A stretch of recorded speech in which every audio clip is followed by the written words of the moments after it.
Graça e paz, meus queridos. Vamos terminar o que começamos a falar sobre a questão da ansiedade.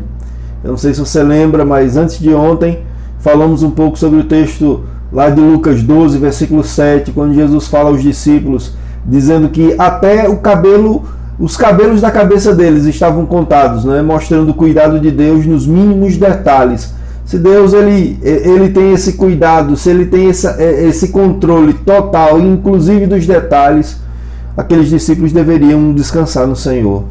Falamos também ontem no texto de Mateus, capítulo 6, do versículo 25 até o versículo de número 34, quando Jesus fala também da questão da ansiedade da vida, né? No texto de Lucas, Jesus conta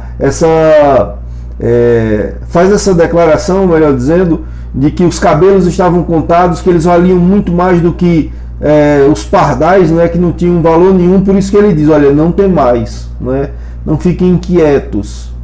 A mesma coisa, Jesus vai dizer de uma maneira um tanto diferente em Mateus capítulo 6, versículo 25 a 34, como nós falamos. Quando Jesus diz, olha, não andeis ansiosos, né, versículo 25, por isso vos digo, não andeis ansiosos pela vossa vida. E o que afligia aquelas pessoas da época? Comer, beber e se vestir. Né? Diferente de hoje, talvez isso não esteja nos afligindo tanto, né? Principalmente nesse momento que a gente está vivendo. Que tem nos afligido tantas vezes toda essa situação que veio com esse vírus e que tem causado muitos males, muitos problemas, não somente de ordem física, né? De contaminação, mas uma contaminação que tem subido a cabeça, descido ao coração. Uma contaminação emocional, vamos dizer assim. Muita gente padecendo emocionalmente, psicologicamente, por conta dessa vivência, das incertezas que muitas vezes nós estamos vivendo hoje. E aí Jesus ele traz uma série de ensinos nesse texto, nós conversamos ontem sobre isso. Né? Jesus vai chamar os discípulos para observarem, ele diz, observem as aves dos céus. O versículo de número 26, né? Elas não semeiam, não colhem, não ajuntam em celeiro, contudo o vosso Pai Celeste as sustenta. Não valeis vós muito mais do que as aves, né? Vai dizer Jesus. Ele vai dizer também, considerem os lírios do campo, versículo 28.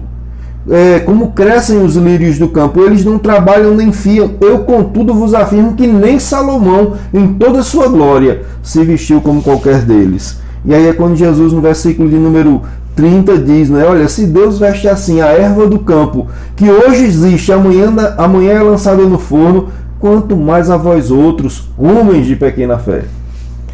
Jesus chama a atenção sobre justamente coisas pequenas, sem valor, frágeis, como os lírios que estão aqui hoje, amanhã não existem mais, já são lançados ali, aqui ele diz, no forno, né, no fogo.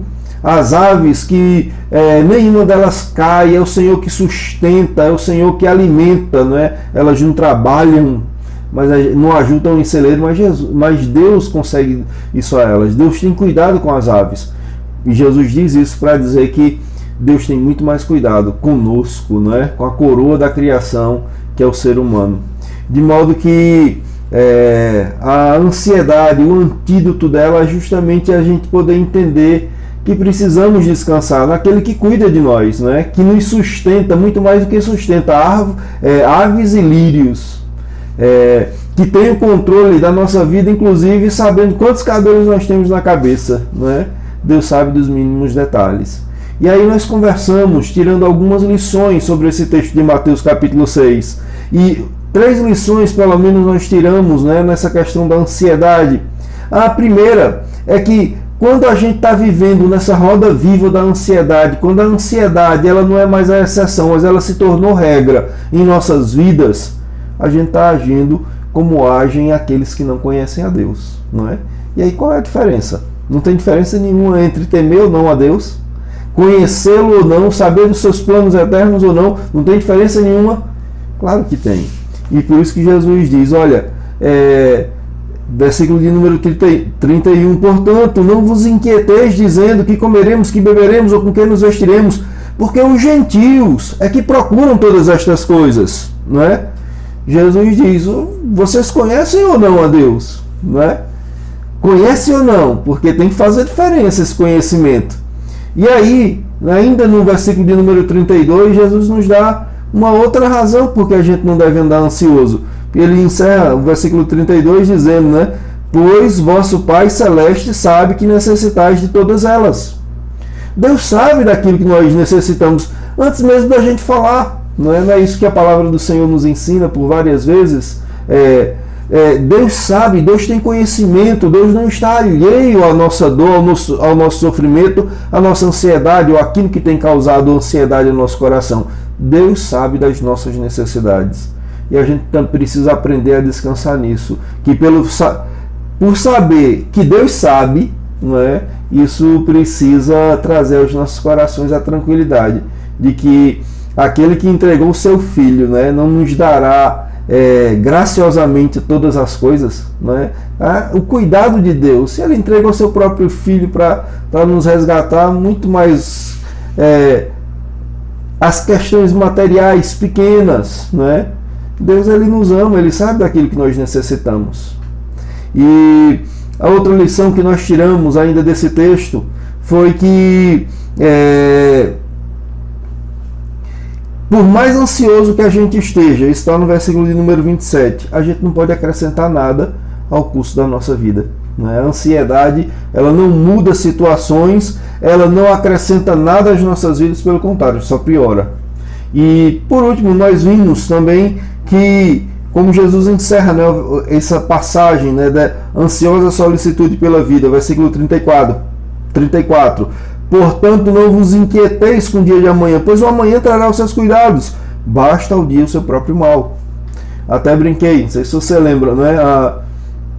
Quem morre de véspera é peru. E a gente não é peru, né? Então não vamos morrer de véspera. Deixa o dia o próprio mal. A gente nem sabe se vai acontecer ou não amanhã. Não é? Às vezes a gente está afligindo por coisas que vão acontecer ou não daqui a muitos dias, até semanas, e você já está se angustiando. Não é isso que Deus quer para as nossas vidas. Não é? De modo que hoje eu gostaria, meus queridos, de rapidamente fechar esse momento de estudo. Não é? Essa recapitulação terminou durando muito, são 7 minutos já, mas é um texto que é importante para as nossas vidas. Já conversamos aqui e foi um dos versículos, né, que decorei, que passei aí para vocês também. Se eu não me engano, foi o terceiro versículo que nós decoramos, né? Filipenses 4, versículos 6 e 7. Quando o apóstolo Paulo, não mais Jesus, né, mas agora o apóstolo Paulo diz assim: não andeis ansiosos de coisa alguma, veja o versículo decorado. Em tudo, porém, sejam conhecidas diante de Deus as vossas petições, pela oração e pela súplica com ações de graças. E a paz de Deus, que excede todo entendimento, guardará o vosso coração e a vossa mente em Cristo Jesus. Não é? Versículo decorado. Não é? Está aqui, ó, está guardado. E esse texto ele vai nos mostrar mais uma vez, quando a palavra do Senhor nos diz que nós não devemos andar ansiosos. Não é? Aqui Paulo acrescenta de coisa alguma. E qual é o antídoto para a gente não viver nessa roda viva da ansiedade, nos tornando reféns, né, da ansiedade? É justamente o que Paulo vai colocar aqui no versículo de número 6. Em tudo, porém, sejam conhecidas diante de Deus as vossas petições, pela oração e pela súplica, isso com ações de graça. O antídoto é colocar diante de Deus, não é? É colocar aquilo que muitas vezes está nos afligindo, tirar de nós e colocar em Deus, nas mãos do Senhor, porque Ele de fato vai fazer a diferença. É Ele que vai fazer, é Ele que vai carregar, é Ele que vai sustentar, não é? É colocar diante do Senhor aquilo que tem afligido e colocar para descansar. Sabe uma coisa que muitas vezes nós fazemos? Nós colocamos e 5 minutos depois a gente está tirando. Não, Senhor, isso aqui é teu, eu não quero mais me afligir, não quero me angustiar, mas eu coloco em tuas mãos. 5 minutos depois, 10 minutos depois, a gente está sem dizer: Senhor, me dá de volta isso daqui, eu quero me aperrear mais um pouquinho. Aí a gente coloca e tira. Não deve ser assim. Devemos colocar e descansar. Eu lembro de Jesus, né? Vinde a mim, todos os que estáis cansados, sobrecarregados, eu vos aliviarei. Aprendei de mim, porque sou manso e humilde de coração, achareis descanso para a vossa alma. é tomar o fardo de Cristo, né? Colocar o nosso sobre Ele, colocar diante de Deus as nossas necessidades, colocar diante de Deus aquilo que tem afligido o nosso coração. Porque veja, e aí é o que Paulo diz no versículo de número 7, se nós fizermos isso, ao invés de vivermos ansiosos, colocarmos diante de Deus e descansarmos, colocarmos e deixarmos e descansarmos nisso, veja o que acontece, é o resultado disso, é o versículo 7. E a paz de Deus, que excede todo o entendimento, guardará o vosso coração e a vossa mente em Cristo Jesus. Quer sentir a paz que excede todo o entendimento? Quer ser guardado, né, o seu coração e a sua mente em Cristo Jesus? Coloque diante de Deus, pelas suas petições, pela sua oração, né? Aquilo que muitas vezes tem angustiado seu coração. Veja, tem algumas coisas na vida que nós podemos fazer, que nós podemos correr atrás para fazer com que as coisas aconteçam. Não é? Talvez seja até mais fácil trabalhar essas, né? A ansiedade do coração que vem por essas questões que a gente pode resolver. Tem outras coisas, meus queridos, que se a gente não colocar diante de Deus, a gente enferma, a gente adoece, porque aquilo dali faz mal. É uma enfermidade de alguém que a gente ama e está vendo o seu sofrimento, a gente vai fazer o quê? Se nós não colocarmos diante de Deus, a gente adoece também.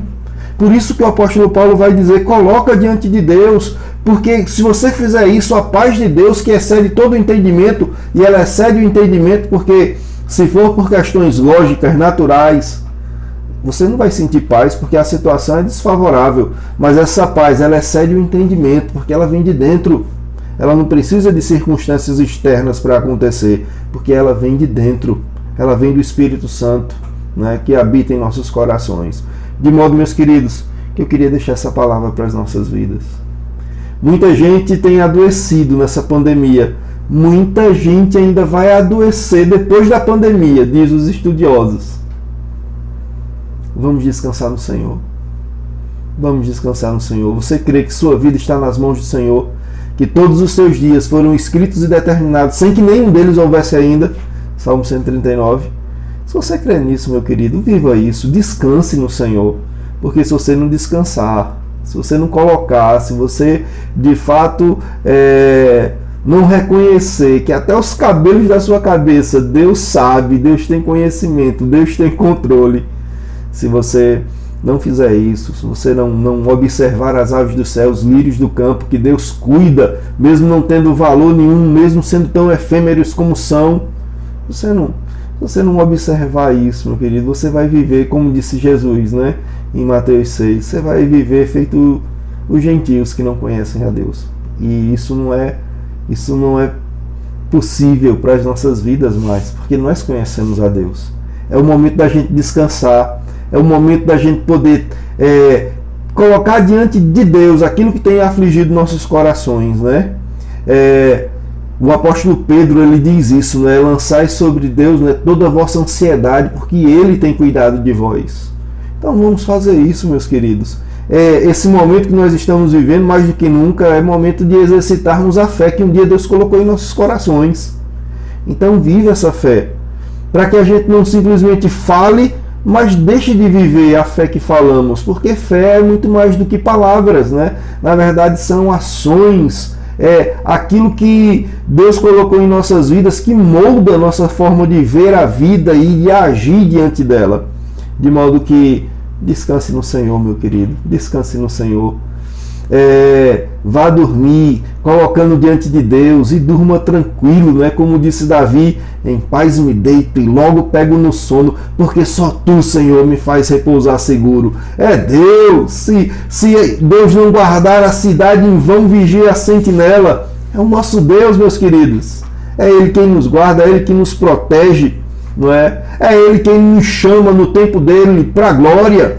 E quando chamar, louvado seja o nome dele, né? Porque morrer é Cristo, viver, para mim viver é Cristo, morrer é lucro, vai dizer o apóstolo Paulo, né? Que se vivemos para o Senhor, vivemos, se morremos para o Senhor, morremos, quer vivamos ou morramos, somos do Senhor. Tudo essa é a palavra de Deus, nos alimentando, nos fortalecendo, nos dizendo que Deus cuida de nós. nos mínimos detalhes. Confie nisso e descanse em Deus. Que essas palavras nessas três reflexões possam ter encontrado lugar no seu coração. Deus te abençoe, meu querido irmão, meu querido amigo. Tem muitas pessoas também ouvindo esses vídeos. Que Deus abençoe vocês, conforte, e que nessa pandemia e depois dela, porque ela vai passar, não sabemos quando, agora e depois, nós saímos fortalecidos e não adoecidos dela. Deus te abençoe.